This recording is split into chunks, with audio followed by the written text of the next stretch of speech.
Mineral Royalties Act as global superpowers lobby intensively to maintain the 5% royalty rate. Also coming up, President John Dramani Mahama orders the National Food Buffer Stock Company to purchase local rice for schools in Ghana. And later in the bulletin, Civil and Local Government Staff Association of Ghana, CLOGSAG, declares indefinite nationwide strike over delayed salary structure and conditions of service. Details of all of these and more coming up for the next 1 hour. Do let us know what you make of the many stories we have for you this evening. And it is because you can use the platforms Facebook, YouTube, and Twitter. And your messages are always welcome. Before the details, let's bring you the news summaries. Hello, Christabel. Hi, Martin. Happy Independence Day in advance. And to you as well, yes. Thank you very much. And to all our viewers and listeners here on 3FM. In our summaries this evening, the paramount chief of the B traditional area, Tobega Gabusu the Sixth, has raised concerns about the state of the Volta Regional Hospital, describing the facility as a death trap despite its elevation from a municipal hospital. The chief, who made an unannounced visit to the hospital located in Hohoe on Tuesday, expressed displeasure, noting that the upgrade of the hospital in status has not been matched with infrastructural and logistical supports. On the education front, Education Minister Haruna Idrisu has said his focus as an appointee in the Mahama administration is to deliver on the mandates given to him rather than harbor a presidential ambition. He says the challenges confronting the education sector are his utmost priority, which he hopes to fix by the end of his tenure as minister. The Civil and Local Government Staff Association of Ghana, CLOGSAG, has declared a nationwide strike beginning Monday, March 9, 2026, citing the government's failure to implement a new salary structure and conditions of service agreed upon with the union. The industrial action is expected to see more than 60,000 members withdraw their services across the country, potentially affecting operations within the civil service and local government service.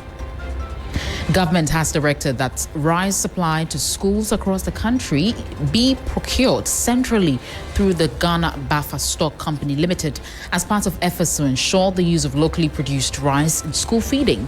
In a directive issued from the presidency and cited by 3 News, John Dramani Mahama, who is the president, expressed concern that several schools continue to purchase imported rice despite an earlier government policy encouraging institutions to source food items locally. Finally, the Ghana National Fire Service in the Ashanti region has launched an intermarket fire safety quiz competition aimed at educating traders and market leaders on fire prevention and management. This initiative forms part of efforts by the service to reduce fire outbreaks in major trading centers across the region through public education and stakeholder engagements. These again are on our website, 3news.com. I am Christabel Success Trevor. Martin, over to you. Thank you very much. Let's settle for the details of our stories now, and we are starting from issues of the development in the Middle East, and clearly it is having some attendant impact on a lot of countries, Ghana not excluded from it. But away from that, we are learning that the United States of America and China and their other global players within the minerals space are mounting intense pressure on government to suspend its ongoing amendment of the mineral royalty legislation currently before Parliament. Lands Minister Emmanuel Ama Kofi-Boa, in the wake of the lithium mining royalty saga, introduced an amendment to the legislative instrument seeking to change the 5% fixed rate and replace it with a sliding scale royalty system, which allows the country to benefit when commodity prices increase on the world market. That policy decision, however, is not sitting well with global superpowers and top mining executives and Wall Street, who argue that the amendment will squeeze out profit margins and make operations expensive in the world's leading producer of gold, which is Ghana. Global news agencies Reuters reports that the embassies of the US, China, as well as the UK, Canada, Australia, and South Africa have been engaging officials at the Lands Ministry seeking to halt the parliamentary process. Senior sources engaged by Reuters say that the royalty amendment has united mining companies who are pushing for a withdrawal of the LI from Parliament. But where are we with the legislative instrument? In a moment, we'll find out from our parliamentary correspondent who's been following the conversation in Parliament for us, and then also find out from the industry analysts what they make of this decision or the pushback from some of these international bodies who are interested in Ghana's royalties, Ghana's minerals, I should say. First, let's start from Parliament and speak to Christian Yali, who is our correspondent. Christian, thank you for your time. What do we know about the LI? It was laid by the Minister for Lands and Natural Resources. Has it matured? What's the latest regarding that? All right, Martin. So this legislative instrument was laid on December 19th, 2025. It was that very day that Parliament went on recess. Usually when LIs are laid, they take 21 sitting days to mature, and then once they mature, they automatically take effect. And so by calculation, once Parliament went on recess on that day and resumed from recess on 3rd February 2026, when you do the calculation and do the count, it means that this LI, which is the Mineral Royalties and Regulation 2025, would mature next week, Tuesday, 10th March 2026. Now, ordinarily, if they had not started on Monday and had started on Tuesday, it would have matured on Wednesday, which is 11th March. But because next week Parliament is going to begin extended sessions and they will sit on Monday, it means that it will take effect from Monday and will mature on Tuesday. So as we speak right now, Martin, the law or the regulation has not matured yet to take effect. Now, the nitty-gritty of this or the detail of this is that it is seeking to introduce what experts call the sliding scale royalty regime.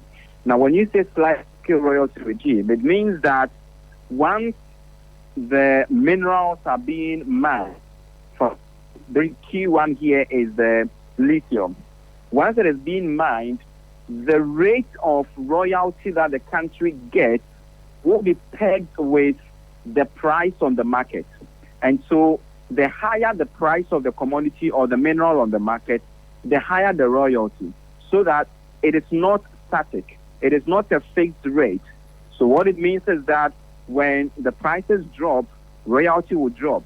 When the prices go higher on the international or the market, it also rises. What it means is that per the explanation we have received from experts and from the minister himself, we could have the royalty rate come to somewhere low as 5 to 7% and can go as high as 12% and even higher than that based on what is happening. Now, what government is seeking to do is that beyond the mining of lithium in Awoya in the central region, they are seeking to extrapolate or extend or widen this policy or regulation to affect the entire mining stream or sector, so that it affects gold, it affects bauxite, it affects any other mineral.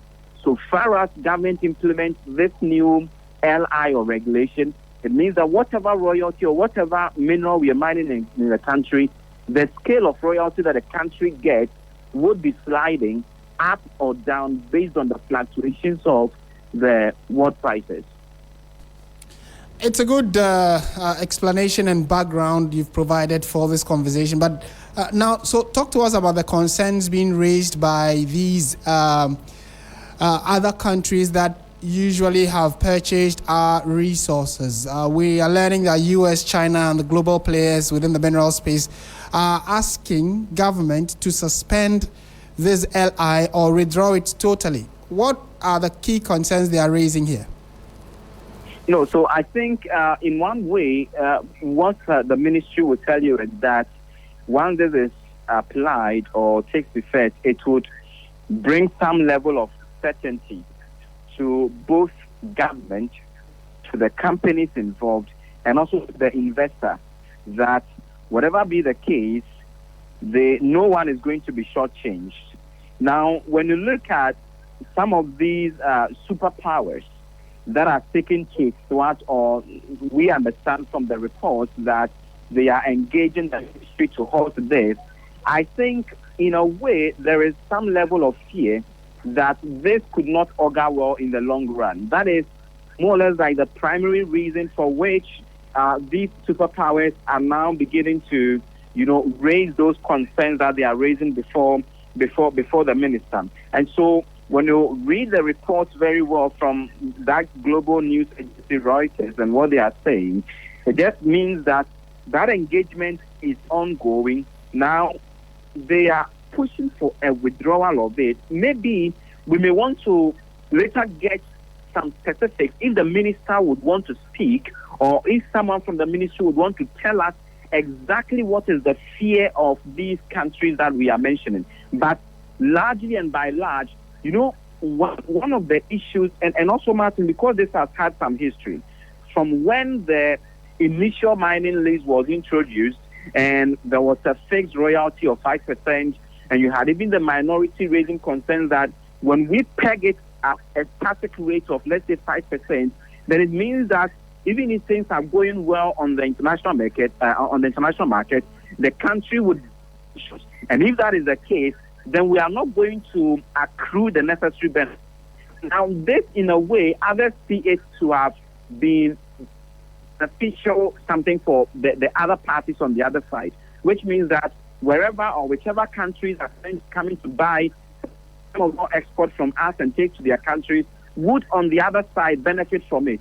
And so I sense it from where I sit, from my neutral perspective and from my layman understanding, that the fear really for these superpowers could be that, in a way, it would affect them, and it would affect the kind of benefit or the kind of, they could have made from a static rate or a rate that is not sliding based on what the international market would determine. And so maybe going forward, we'll get exactly what the detail, the specifics are concerning their, reservations about this legislative instrument, Martin.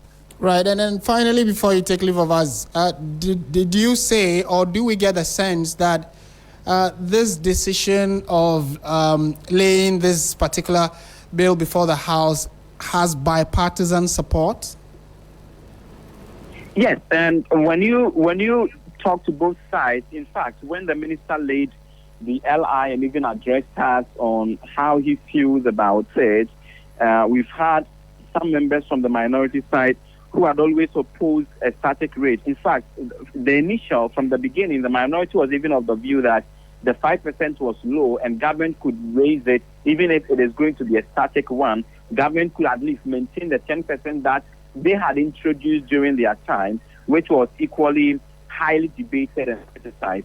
And so, by and large, and this sliding scale regime is one that, let's say, even Imani Africa, for instance, has lauded that, and during the consultations towards the relaying of this bill before the House, the ministry or even the Committee on Lands and Natural Resources had engaged stakeholders, including Imani Africa, for instance, who proposed it, and the energy sector players as well, who had, agreed to this sliding scale idea. You would recall that even the minister himself had addressed the press at the ministry even before coming to lay the LI before the House. And so, by far and by extent, you get the understanding that many would see this to be in the interest of the country, such that as higher as the prices go, the higher the country would benefit from the royalty, because then there are percentages. At least I know that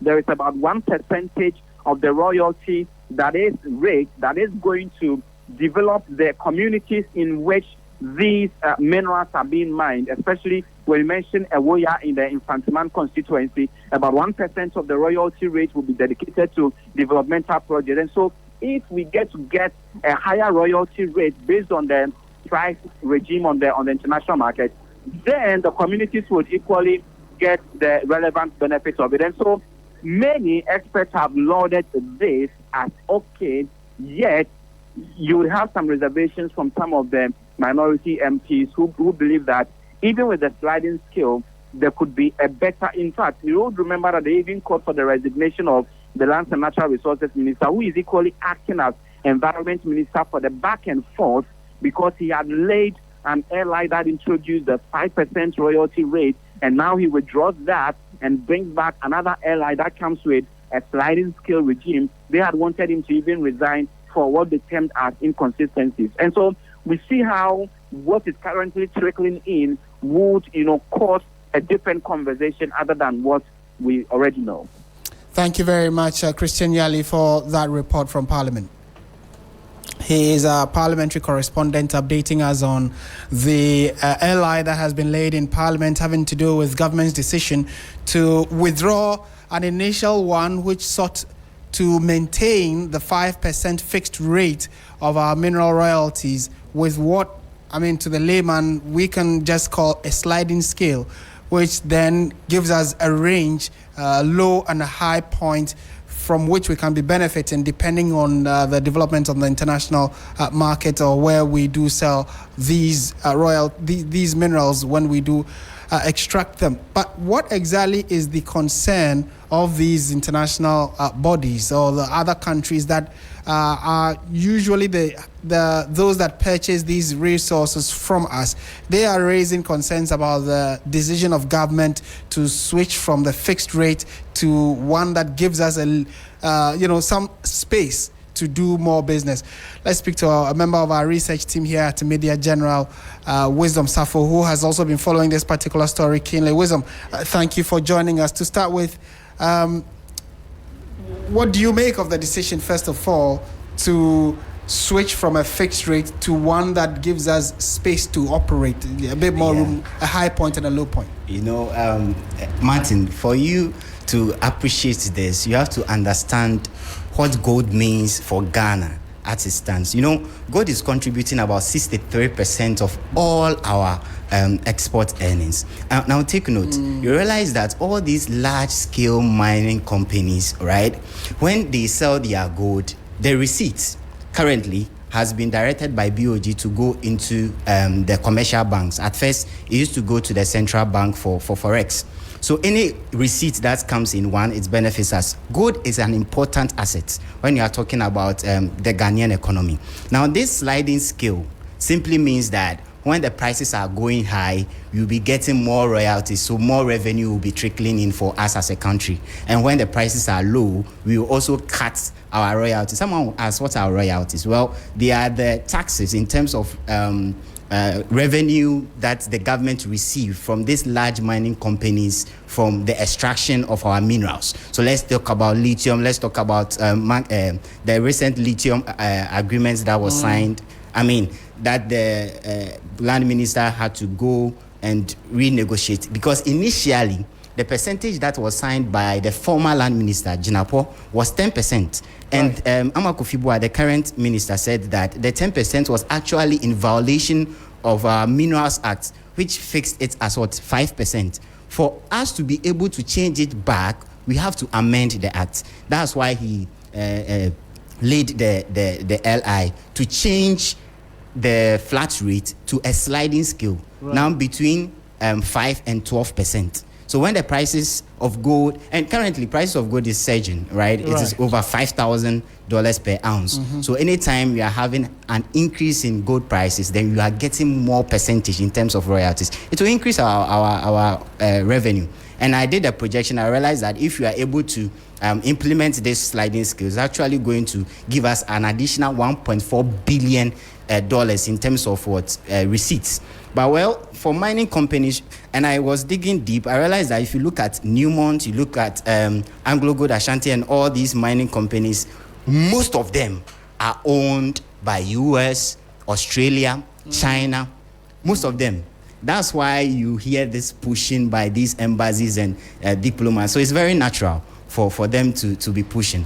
And do they have any legitimate concern about the call for Ghana to withdraw this bill? Clearly, it's about issues of interest, right? Exactly. They know that they have enjoyed the fixed percentage over time, and although it had been moved to 10, which they had initially agreed to, this new withdrawal and relay of the LI to give an increase from the 10 to at least 12, and then the base of at least 5, means that they cannot determine for Ghana how much we will earn, irrespective of global development? It's about projections. Martin, you realize that gold is projected to what increase on the global market, so right? It's a projection. Yes, we are projecting it's not that. actual.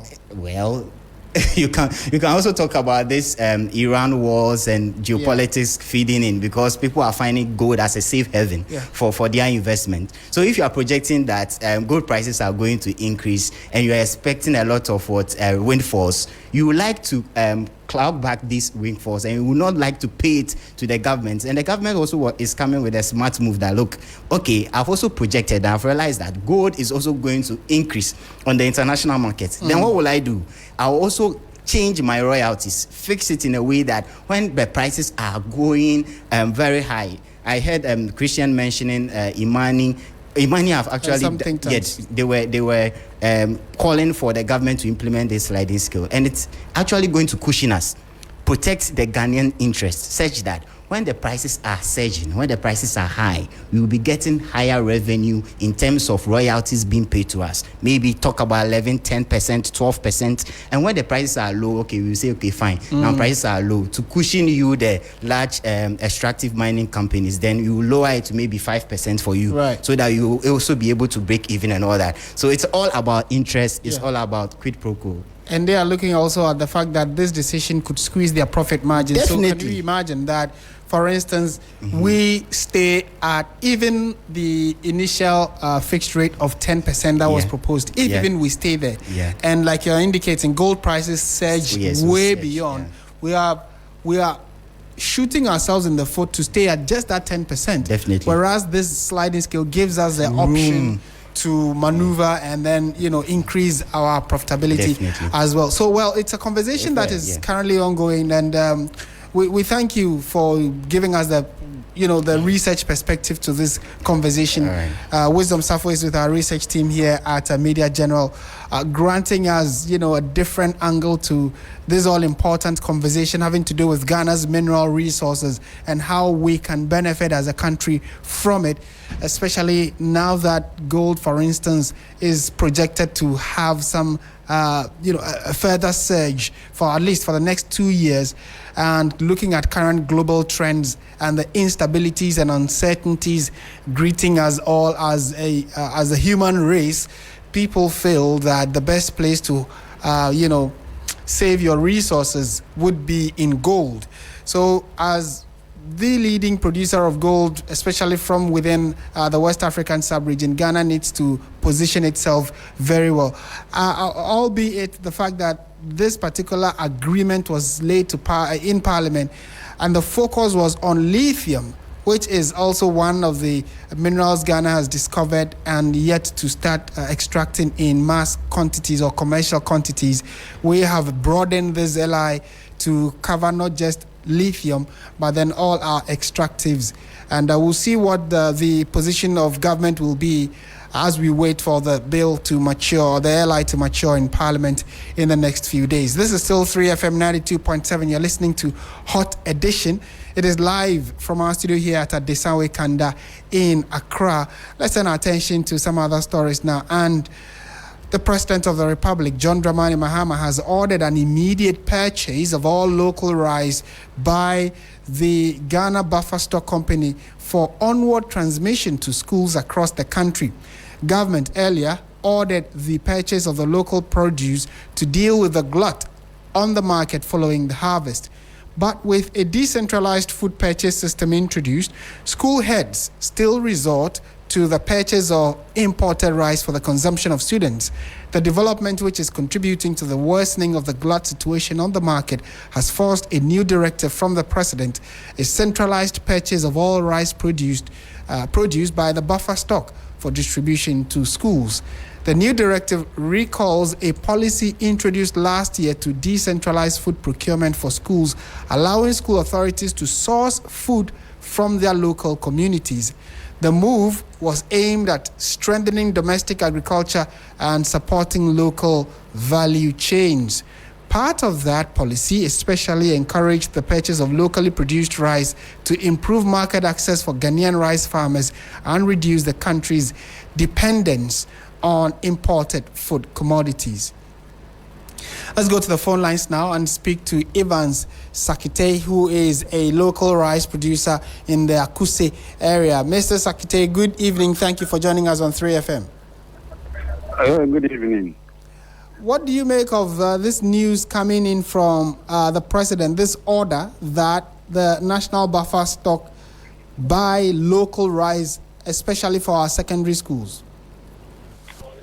Oh, thank you very much. I think since December, the president gave this order, and as producers, we were happy about it. It was a good call for producers, but we don't know if it has ever started, because up to now, most of the farmers who produced last year have still not been able to sell their rice. So it's a good call, it's a good policy directive, but we haven't seen the buffer stock in action. Right. So, like you indicated, the initial order was from last year. Does that mean that between then and now, you, as an association, or your colleagues who are also rice farmers, have not been contacted by any state agency regarding the purchase of your rice? I would say yes, because I cover a lot of ground, and as a former executive secretary for the Ghana Rice Interprofessional Body, I am very much aware from Kumasi to Seshi, Western region, to Volta region, where a lot of volume is coming from, and then Eastern region, that we have not actually seen the policy being implemented. If the buffer stock is buying somewhere, we want to know who is the one buying, what is the name of the company, where can we find them, what quantities have they bought, and where are the locations they are buying, so that farmers, if the farmers need to transport their wares there, so that we can transport there. If there is designated warehouses, where are they? These are the questions that we are asking. Because the policy keeps coming, the Minister of Agriculture, you ask, and he says the same thing. Government has allocated money. You ask Minister of Finance, government has allocated money.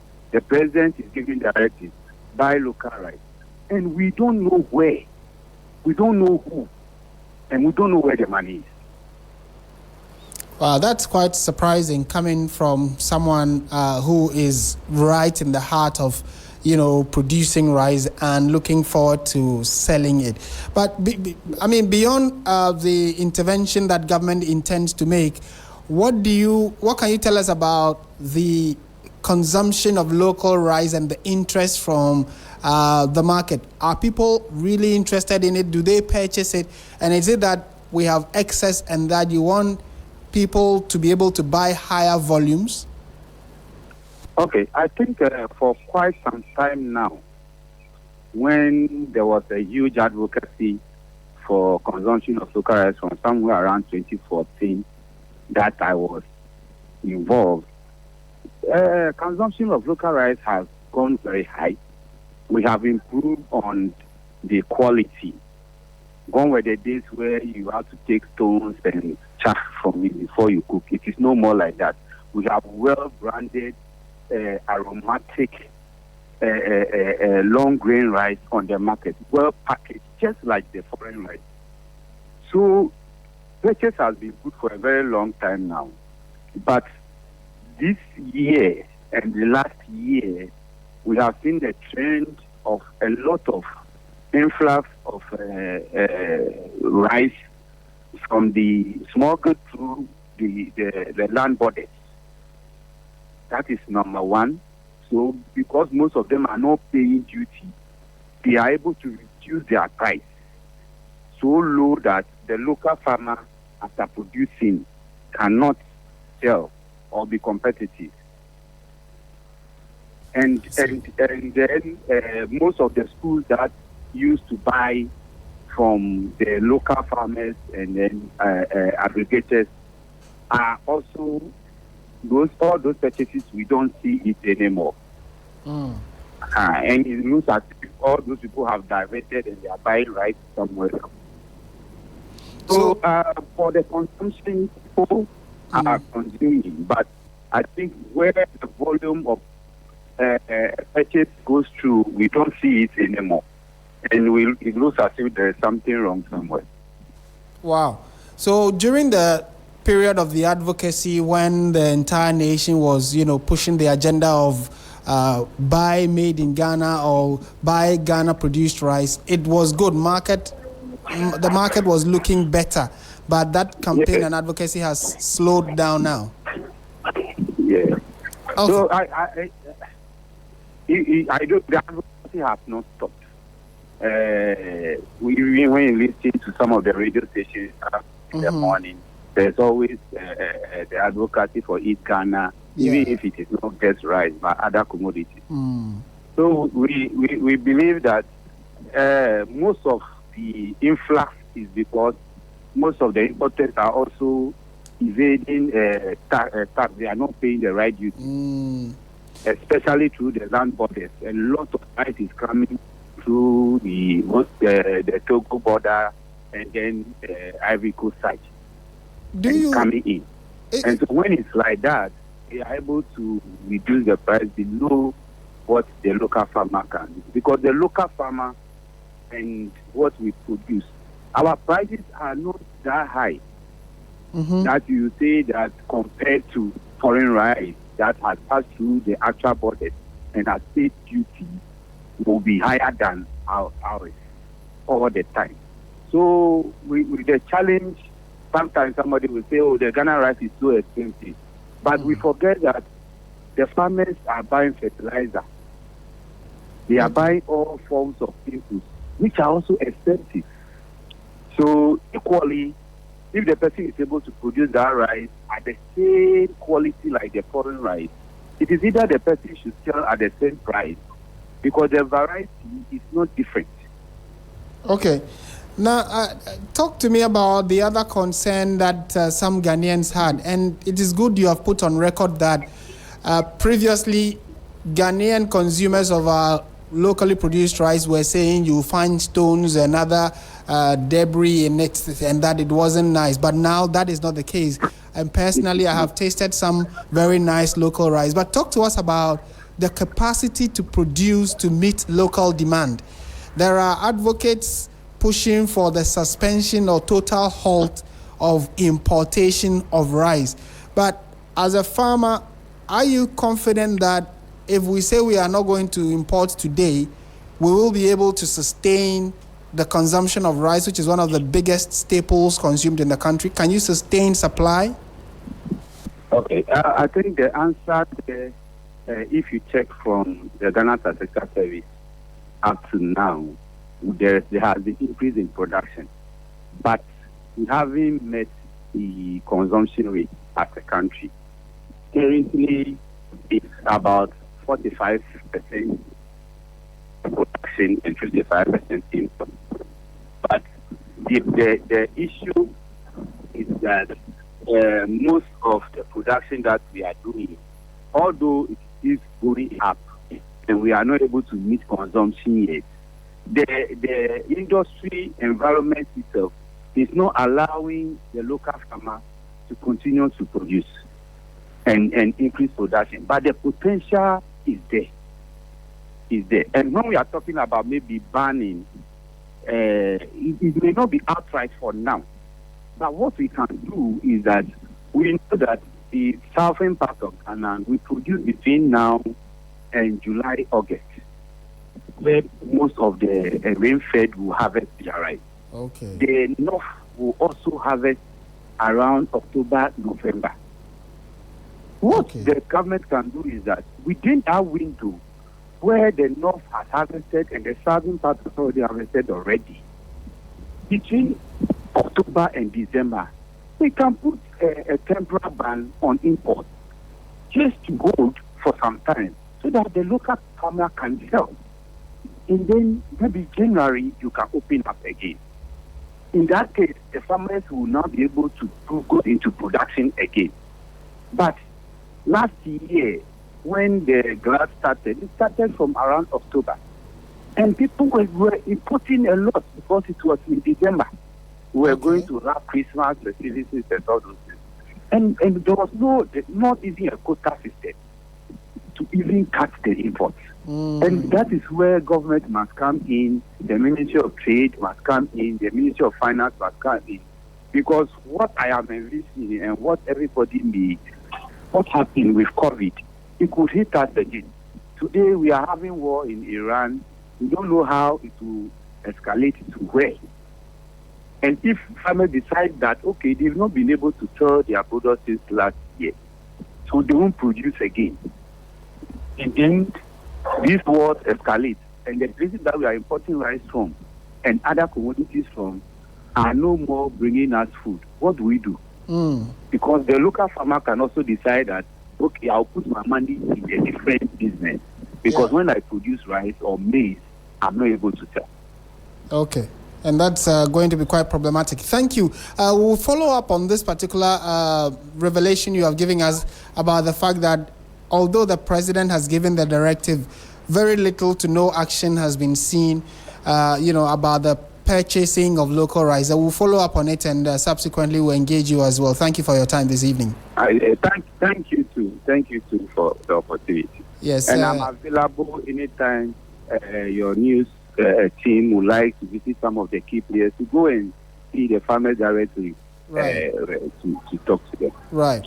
Thank you so much. And we've been speaking to Evan Sakite, who is a local rice producer in the Akuse area, giving a totally different picture as regards what we had known or what we had been told about the directive from government.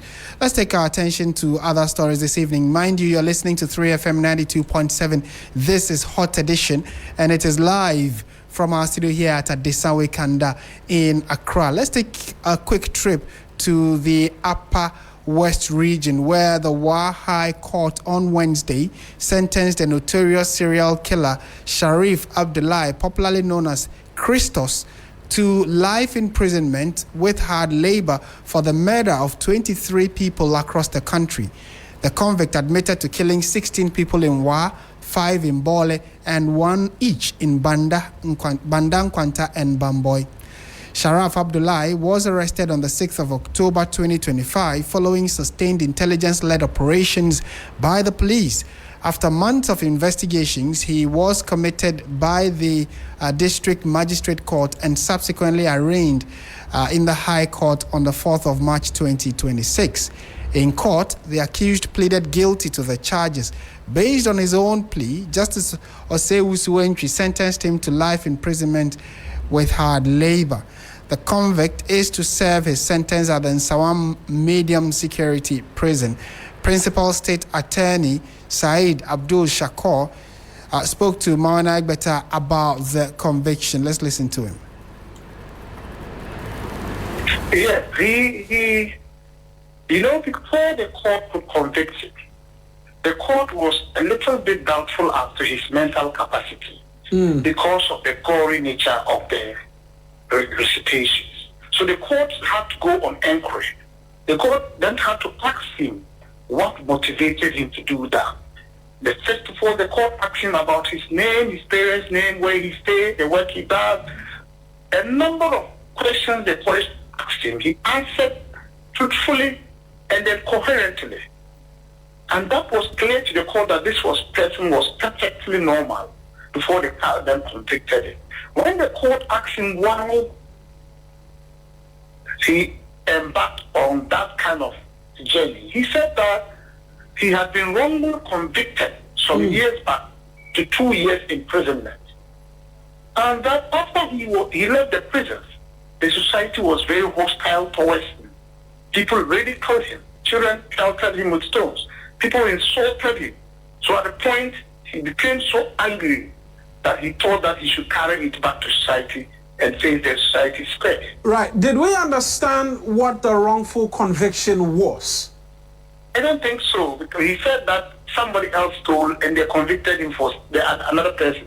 I didn't have the court records were not available at the High Court at the time to determine whether or not he had been wrongly convicted. I think that it was just a ruse. I think he was convicted. You believe that the explanation that he was wrongfully convicted, reason for which he decided to go on this spree was a ruse?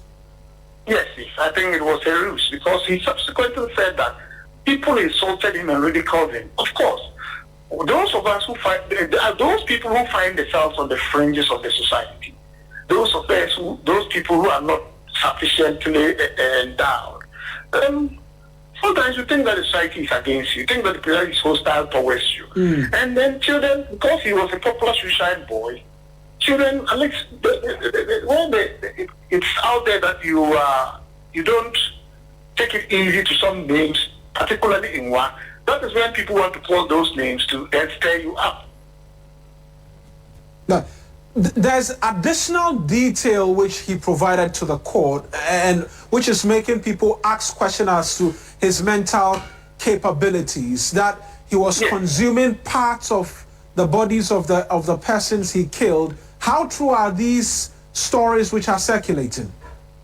Yeah, in that front part, we were aware of that because I have the 4 dockets. He told police that he harvested the parts and used them to make light soup.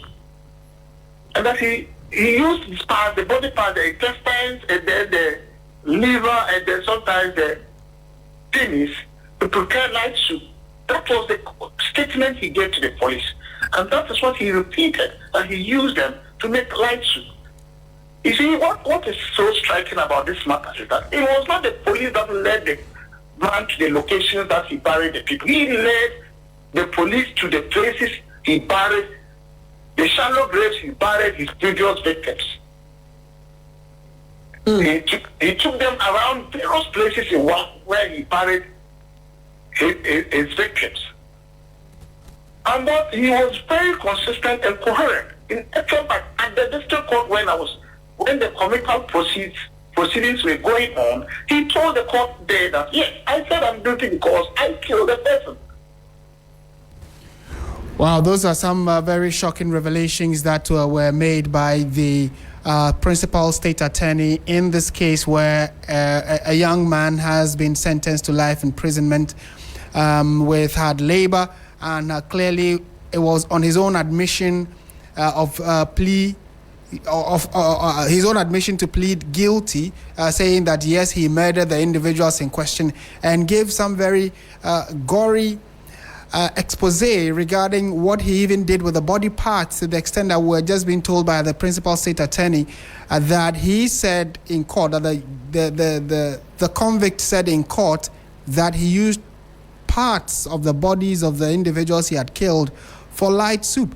That is quite shocking. Let's speak to Dr. Jones Opokuware, who is a lecturer, a criminologist, and also with the Department of Sociology and Social Work. Doc, good evening. Thank you for your time.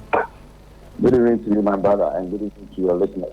How are you? Very well, thank you. Thank you for joining us. From a criminal perspective, or the perspective of a criminologist, what factors could drive an individual to, undertake such serial killings, and not just in one region, but across a number of regions?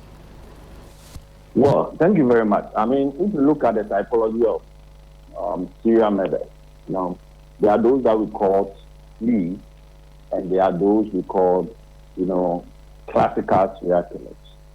So normally those that we call the spree killers, they kill for fun because they get some kind of thrill. It's more like a thrill seeking. So if you look at what the man was saying, what he's saying is that this guy was killing as a form of revenge. So what happens is that this is a kind of thrill seeking or a spree killer who was getting some kind of thrilling, effect as he murders people. There are those people, serial killers that also, those who got the classical one that kills for, financial motives and all those kind of things. But if I look at the path in the typology of what we are analyzing, especially what happened in Wa, this I can put, in that typology of a spree killer, because everything suggests to me that this was a guy that was driven specifically for trailing motives and some form of revenge. And I think that he was getting some kind of thrill effect as he murdered these people. And for me, that is the motive that I can establish for the typology of this guy. that we are analyzing. Right. And, some of the things, so you could even tell that for him to accept the allegations against him and to say that, yes, I killed them, and the reason he was giving that an earlier conviction which was slapped on him when he was released after serving that sentence, the reintegration into society was difficult for him because he was being mocked by children, etc. Could that also be a factor to why he undertook these set of killings? Yeah, so if you look at what he says that it's a form of revenge, for whatever experience he had. And in fact, to be very honest, if you look at the criminological literature and you study serial killers, you get to realize that a lot of them have very different reasons why they do the things they do. Some of them are even very, very weird than what this guy is saying. Okay, for instance, some will tell you that they hear voices. And if you look at a serial killer like, Nathaniel Bar Jonah, this was a guy who used to murder kids. And he'll tell you that his dog was the one that told him to do that. If you look at Ted Bundy, and if you look at Eileen Warnos, all these kind of serial killers have very, very interesting, reasons. For instance, if you look at someone like Eileen Warnos, who was a lady serial killer, and the fact that she murdered so many people, who were very vulnerable in hospitals and other places, he tell you that, look, he needed to do this to especially men because when she was growing up, she was, as it were, abused by men.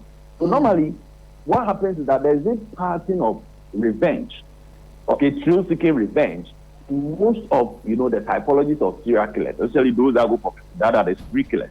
And if you look at their background, they seem to have a story that mimics exactly what this guy is saying. That suggests that it is actually a revenge on what society have done to them. It's a revenge on what, experiences they had probably at a point in their life. So I'm not very surprised that this guy is also, making that kind of allusions, especially based on the fact that he said he had been previously convicted wrongly, and therefore he needed to take it up on society in the manner that he did. Most of the time, if you read the criminal literature, you get to realize that a lot of serial killers have, this kind of things and this kind of explanation for the crimes that they commit.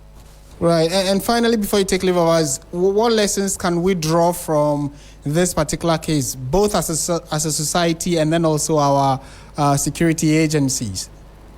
Well, I think that from the societal point of view, what we have to realize is that if you look at the number of people we killed, people are very surprised about the number. I'm not surprised because a lot of serial killers work in plain sight. They are people that they live among us. Although they engage in very geographically unrelated murders. They work in plain sight. They are normal people that work with us. So it makes it very difficult for society to detect them and even for the police to even arrest them. That is why the last time when this story came, I actually congratulated the WA police and those people, intelligence guys up north there, because I feel that looking at even the time frame for which they were able to arrest him, it is much shorter than what a typical serial killer normally would take. If, for instance, you look at the number of years that people like, Ted Bundy and Nathaniel Bar Jonah and those guys were arrested, you see that it's relatively longer period of time. But this guy was actually arrested by the WA police just within 3-4 years. And I think that it was very good because a lot of these guys, it's very difficult for you to, pin them down because they work in plain sight. And so communities will have to be very careful.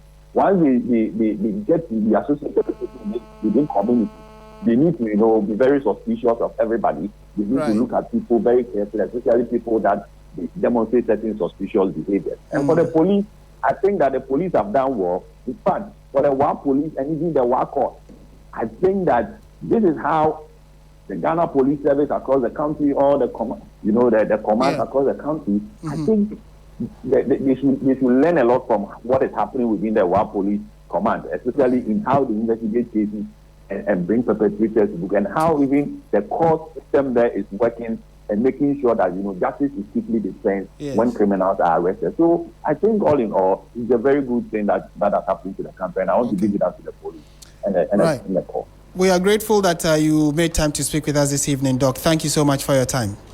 You are welcome, my brother. Thank you for the And opportunity. that is Dr. Jones Opokuware, who is a psychologist, and then also he is a criminologist and a lecturer at the Department of Sociology and Social Work. Thank you so much for joining us. This is 3FM 92.7. Time now for the latest in the world of business.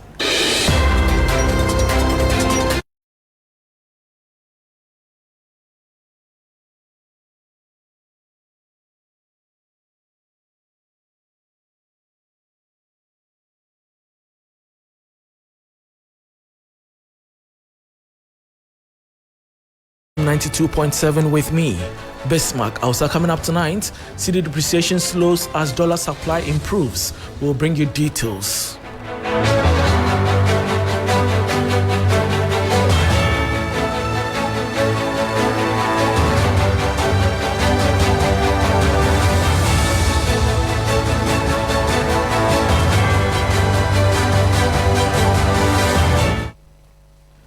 Thanks for your company. Now to the details. The cedi's depreciation against the US dollar has slowed sharply in early March 2026, supported by improved dollar supply, reduced foreign exchange demand, and continued intervention by the Bank of Ghana. The local currency showing signs of recovery after a difficult start to the year, with its rate of depreciation against the dollar slowing significantly in the first week of March 2026. There is more in the following 3 business news desk report. Ghana's cedi showing signs of stability after a difficult start of the year.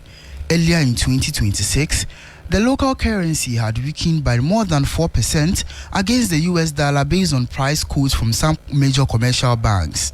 However, since the beginning of the year, depreciation has slowed to about 1.65%. Market analysts say the turnaround began in the second week of February, when the cedi actually appreciated by about 2.21%, according to data from commercial banks.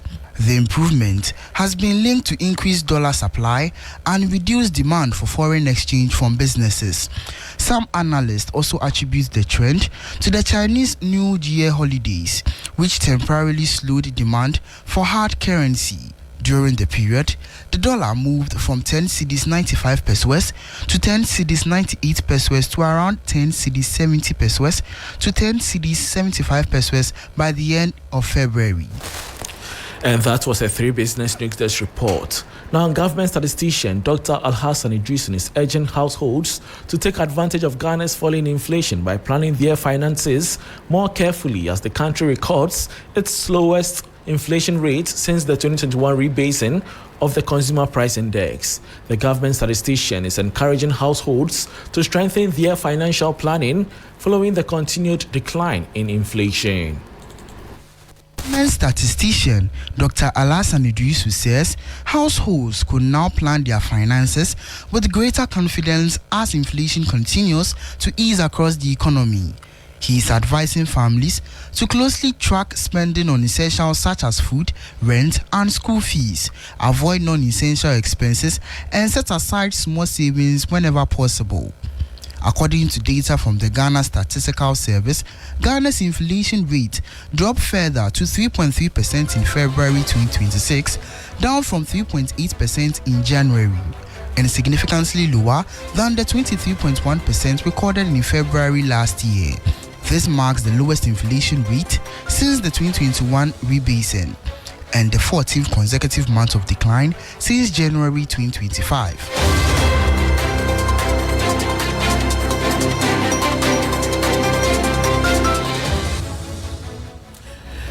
And that was a 3 business news desk report, bringing us to the end of the business segment on Hot Edition on 3FM 92.7 with me, Bismarck. Also, for more business stories, please check out our website 3news.com. Andrew Sefa is here for sports. Please stay.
To the sports segment here on Hot Edition on 3FM 92.7. Let's start off from the camp of the Black Stars, because news coming in has said that Wales will host African opposition for the first time when taking on Ghana in the summer. Craig Bellamy's men will welcome the Black Stars to Cardiff City Stadium on Tuesday, June 2, with the kickoff time yet to be confirmed. Ghana have already qualified for this summer's World Cup, where they will go up against England, Croatia, and Panama in the group stages. Wales will hope to join them in North America and face a playoff against Bosnia and Herzegovina on Thursday, March 26th, with the winners going on to host either Italy or Northern Ireland 5 days later. Wales' only previous game against an African nation was a 1998 friendly in Tunisia, when head coach Bellamy started up front in a 4-0 loss. So on national team football, the 2026 Women's African Cup of Nations has been rescheduled from March to July due to unforeseen circumstances, as stated by the Confederation of African Football. My colleague Akosia Eje provides more details in the following report. The Confederation of African Football has officially rescheduled the 2026 Women's African Cup of Nations. The tournament was initially scheduled to take place in Morocco from the 17th of March. However, due to unforeseen circumstances, the association have pushed the tournament to the 25th of July to the 16th of August. But the tournament will now be hosted in a time where there is no international break, as there are only 4 more international breaks on the FIFA women's calendar, which are in April, June, October, and from the 24th of November to the 5th of December, which means the tournament will be hosted in a time where women's club football is still very much active, and that could pose a problem for players who play in top flight leagues to come down to their countries to honor the tournament, which also serves as a World Cup qualifier. Then again, CAF did not mention whether the tournament will still be hosted in Morocco or will be scheduled to South Africa, as has been reported already.